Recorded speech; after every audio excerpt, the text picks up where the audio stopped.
Baldur's Gate 3 introduced a load of new and reworked mechanics into the base framework of 5th edition to spice up its gameplay, such as bonus action shoving, more versatile spell scrolls, and jumping being not a shit show, and actually good. But one of the best new additions, at least in my opinion, is the new weapon actions. Unique actions that you can take depending on the type of weapon that you're holding.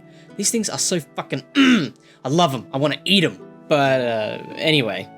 After playing through Baldur's Gate, I instantly wanted to bring these special attacks into my D&D games, but there would need to be a lot of tweaking to get it to work within the framework of 5th edition. Many of the conditions that these weapon attack actions can afflict in Baldur's Gate, such as dazed, off balance, and maimed, aren't in base D&D 5th edition, but we can partially replicate them without conditions, and without tracking them being a nightmare. Probably. So, before we get into these special weapon attacks, these are the basic rules for how we're going to go about designing them. 1. We should try to make them as close to their Baldur's Gate 3 counterpart as possible. This is probably the most difficult thing, due to the large variety of conditions that we no longer have to work with, so we're going to need to get creative with our wording while still keeping them simple. 2. They can either be at will, a weapon attack, bonus action, or reaction. No full actions. Very few of the attacks are bonus actions or reactions anyway, but it's just a base thing, we just gotta get it out of the way. 3. No new conditions. This kind of follows the first point, but we're just going to try and make them work without any new conditions, so that they could work in any 5th edition campaign. 4. Secondary effects should be interesting or strategic. This one is pretty self-explanatory. We want our secondary effects to be interesting, and have you plan around them. They shouldn't all just be extra damage or something, or if they are, they should be applied differently. 5. Uniqueness. We want all of our effects to be, for the most part, unique. There will be some double-ups between melee versus range variations of the same idea, but that should be the extent of it. 6. They should be quick. We're not a video game that can calculate all the math in 1 second, so unlike in Baldur's Gate, where there's a saving throw to be made after the attack roll most of the time, we're just going to have to make many effects automatically happen. As far as uses of this goes, we'll be assuming you can make an amount of these weapon attacks equal to your proficiency bonus per short rest, so we can expect every martial player to bring out at least one of these per combat in the early levels, and getting much more use as proficiency increases. So we want these to be scalable. Alright, and with our 6 design rules set out, I think we can get to our attacks. So let's do this thing. One final note actually, as is the case with Baldur's Gate 3, we want most of these attacks to be reserved for martial weapons, or at least for martial weapons to get more of these attacks than simple weapons. It helps make martial weapons more unique from one another and from simple weapons, so just keep that in mind. Now on to the special weapon attacks. Number 1. I'm just kidding. I'm not doing that the whole video. Backbreaker. In Baldur's Gate 3, this attack can be made with warhammers and mauls. Costs a weapon attack, and the creature has to make a strength save or be knocked prone, dealing 1d4 plus strength modifier of damage. This is cool, but it does overlap with the topple attack, which we'll go over later on, so we're going to make quite a big change already.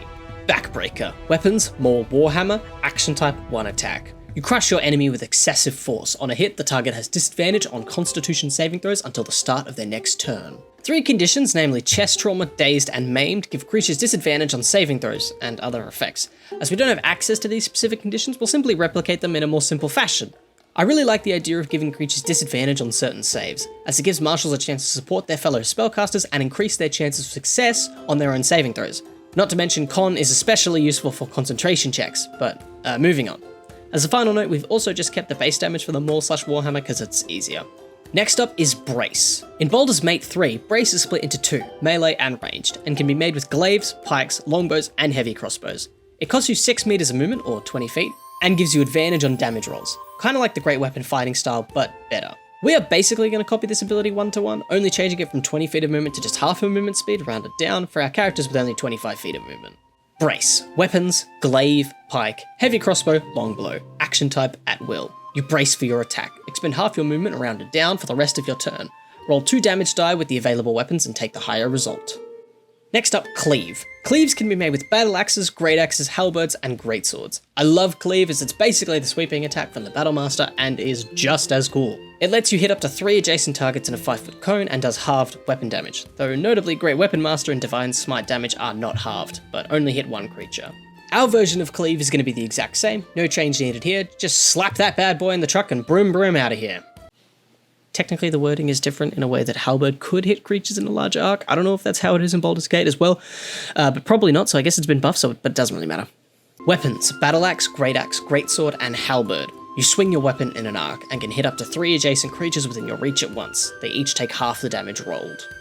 Alright, next is Concussive Smash, which has been removed, and replaced with a new one called Forceful Smash. I think because Baldur's Gate 3 has shoving be so accessible with a bonus action, there was no need to make a weapon action that pushes creatures, but as we're assuming base D&D for all things except this, We've changed Concussive Smash to Forceful Smash, which pushes bitches away from you. Now, normally Concussive Smash gives disadvantage on Wisdom saves, but don't worry, we'll make up for that later. You little bugger. Here, have a gold star while we wait. Oh, good boy. So, Forceful Smash. Weapons, Club, Great Club, Light Hammer, Mace, Maul, Morningstar, and Warhammer. Action type, 1 attack. You hit with all your might. If you hit, the target is pushed back up to 15 feet. Pretty simple one, uses the same weapons as the Baldur's Gate 3 counterpart, but now acts as a mega shove. Geez, there are a lot of these. But anyways, next up is Crippling Strike. In Baldur's Gate 3, this attack can be made with War Picks and Battle Axes, costs a weapon attack and inflicts Maimed, which gives disadvantage on dex saves and reduces movement speed to 0 feet. Our only change here is that it just causes disadvantage on dex saves and nothing else. Also, we've given it to Tridents and Whips. Why? Because fuck them, that's why. Crippling Strike. Weapons, Battle Axes, Trident, War Pick, Whip. Action type, 1 attack. You strike at an enemy's legs. If you hit, the target has disadvantage on dexterity saving throws until the start of their next turn. Now, the real reason we've given it to Tridents is because we've taken away the Trident's disarm weapon attack. The reason for this is that I actually recommend use the disarming attack optional rule from the DMG, and if you want to learn more about that, you can check out my short on it. What a segue. If you do want to make Tridents especially good at disarming, just give them a disarming property that allows them to disarm creatures with advantage or something to a similar effect. Also, Whips get it because Whips aren't in Baldur's Gate, but they are here, so we gotta give them some good stuff. Now moving on to Flourish. In Baldur's Gate 3, Flourishes can be made with short swords, rapiers, and scimitars as a bonus action, which makes a creature off balance, basically just giving the next attack against it advantage as well as disadvantage on strength and dex checks, mainly used for stuff like shoving. Our version of Flourish is the exact same, but only gives advantage on any creature's next attack roll against the target, so a slight nerf, but still not bad at all. Weapons, rapier, scimitar, short sword, action type, 1 bonus action. You feint an attack. Make an attack roll. If you would hit instead of dealing damage, the next attack against the target has advantage. Moving on then to Hamstring Shot. This attack can be made with short bows and long bows, and reduces the target's speed by half, if they fail a constitution saving throw, that is. This one is nice and simple. We do this exact same, but remove the saving throw, you just gotta hit them. Hamstring Shot. Weapons, longbow, shortbow, action type, 1 attack. You fire at the enemy's leg. On a hit, the target's movement speed is reduced by half, rounded down, until the end of their next turn. Next up is a brand new one, the Headshot. This acts as our replacement for the Daze condition and the Concussive Smash attack alongside Forceful Smash. Headshot. Weapons, blowgun, and shortbow. Action type, 1 attack. You take aim at an enemy's head. On a hit, the target has disadvantage on Wisdom saving throws until the start of their next turn. We've also given it to blowguns alongside shortbows because, holy shit, our blowgun's just so bad. Moving on now to Lacerate. In Baldur's Gate 3 Electric Boogaloo, this attack can be made with basically any slashing weapon and inflicts the bleeding condition, giving disadvantage on con saves and making them take 2 slashing at the start of each of their turns. Now, bleeding is kind of annoying and difficult to track for us humans, so I've adjusted it to be a single turn affliction. Lacerate. Weapons, battle axe, hand axe, glaive, great axe, greatsword, halberd, longsword, scimitar, sickle, and whip. Jesus. Action type, 1 attack. You cut through your target. If you hit with this attack, the target takes 2 points of damage for every 5 feet of movement it uses until the end of its next turn. This one is kind of a nerf. Bleeding in Baldur's Gate 3 lasts until you've been healed, whereas our version is quick, but has the potential to do up to 12 extra damage if a creature uses their full 30 feet of movement. All in all, I think this is just a more interesting version of bleeding that ultimately is just extra damage, but can deter creatures from moving, and if used in conjunction with a shove or multiple, can help restrain your enemies nicely. Next up on our list is a Mobile Shot. With a hand crossbow, you can attack as a bonus action if you used your action to dash or disengage. This is super cool, and we've basically just copied it 1 for 1. Mobile Shot. Weapons, hand crossbow. Action type, 1 bonus action. If you dash or disengage as an action, you can make a Mobile Shot as a bonus action, making an attack as normal. Not too much more to say about it really. A solid damage option for any hand crossbow user, encouraging some skirmishing tactics, ducking in and out of cover around the battlefield. And rounding out our ranged weapons is the Piercing Shot. In Baldur's Gate 3, this inflicts gaping wounds, causing further attacks against the creature to deal extra piercing damage, if they fail a con save. This attack can be made with any of the crossbows. I've chosen to simplify this one mildly so that it only affects the next attack. Piercing Shot. Weapons, hand crossbow, heavy crossbow, light crossbow. Action type, 1 attack. You take precise aim at a target's vitals. If you hit with this attack, the next attack to hit the target deals an additional die of damage. It's simple but effective. I considered causing the attack itself to deal additional die of damage instead, but I felt it would be too strong, especially if used in conjunction with one of the surprises later in the video. Bringing us back to melee attacks now, we have Piercing Strike. and unfortunately we must break one of our rules, as this is basically the exact same as Piercing Shot. Much like it is in Baldur's Gate, where the creatures make a con save or is inflicted with gaping runes. This just gives some extra ways for your party members to get in some extra damage, especially if you have a party member about to attack with advantage or who's got a higher critical hit range. Piercing Strike. Weapons, dagger, javelin, pike, rapier, short sword, and trident. Action type, 1 attack. You stab into your target. If you hit with this attack, the next attack to hit the target deals an additional die of damage. Not too much more to say about this one than we didn't about Piercing Shot. Moving us into Pommel Strike. I love this one so much. With a longsword or greatsword, you can make an attack with the pommel of your blade as a bonus action, dealing 1d4 plus strength modifier of damage. Our rendition of this is going to be the exact same, no changes at all. Pommel Strike. Weapons, greatsword, longsword. Action type, 1 bonus action. You make an attack with the pommel end of the weapon, dealing bludgeoning damage equal to 1d4 plus your strength modifier on a hit. This just gives longswords and greatsword wielders something to do with their bonus action, as usually a character wielding a longsword will have a shield, and so no offhand weapon to attack with, so this gives them just a little something extra. Next up is Prepared. In Baldur's Gate 3 with a Great Axe, you can expend 20 feet of your movement to deal extra damage equal to your strength modifier on all attacks this turn. This one is cool, but I think adding strength modifier twice, one normally and one for Prepare, is a bit weird, so we've just altered it a bit to be adding a proficiency bonus instead. Prepare. Weapons, Great Axe, Greatsword. Action type, at will. You prepare for a mighty swing, expend half your movement, round it down. For the rest of your turn, you add your proficiency bonus to damage rolls made with the available weapons. Oh, we've also given it to greatswords because why not? Next up is Rush Attack. In Baldur's Gate 3 with a longsword, spear, trident, glaive, halberd or pike, you can charge up to 30 feet towards a creature and cause them to go off balance, dealing 1d4 plus your strength modifier of damage. I love the idea of a charge attack, so this one is awesome. We've copied it 1 for 1, just swapping out off balance for the next attack against the creature having advantage and dealing the weapon's normal damage instead. Rush Attack. Weapons, glaive, halberd, longsword, pike, spear, trident. Action type, 1 attack. You rush towards your foe. As a part of this attack, you move up to your movement speed towards your target and must move at least 5 feet towards them. If you hit, the next attack against the target has advantage. Now, before we can move on to Tenacity, we've got another original attack to go over. My favourite of the bunch. Ricochet Shot. Ricochet Shot. Anyway, Ricochet Shot. Weapons, hand axe, light hammer, and sling. Action type, 1 reaction.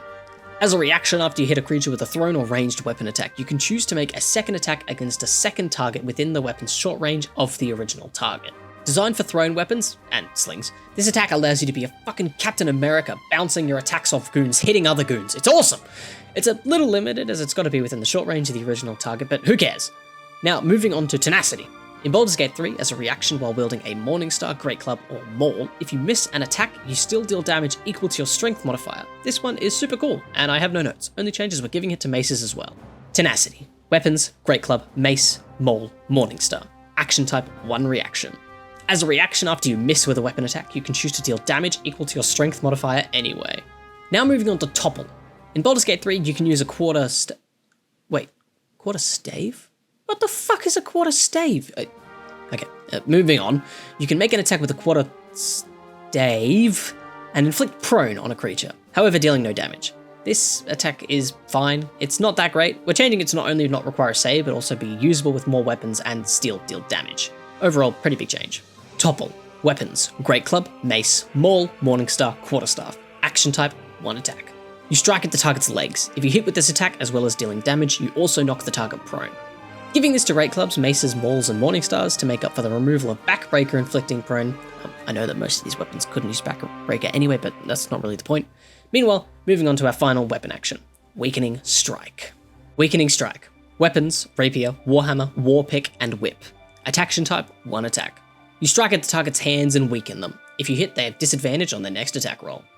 Now, normally, Weakening Strike would inflict a weak grip, yet another condition that effectively does the same thing as this attack, giving disadvantage on attack rolls as well as strength saves though. The damage is also normally reduced to only 1d4, which we've buffed up to the weapon's normal damage to compensate for the strength save effect being removed. Overall, a solid attack.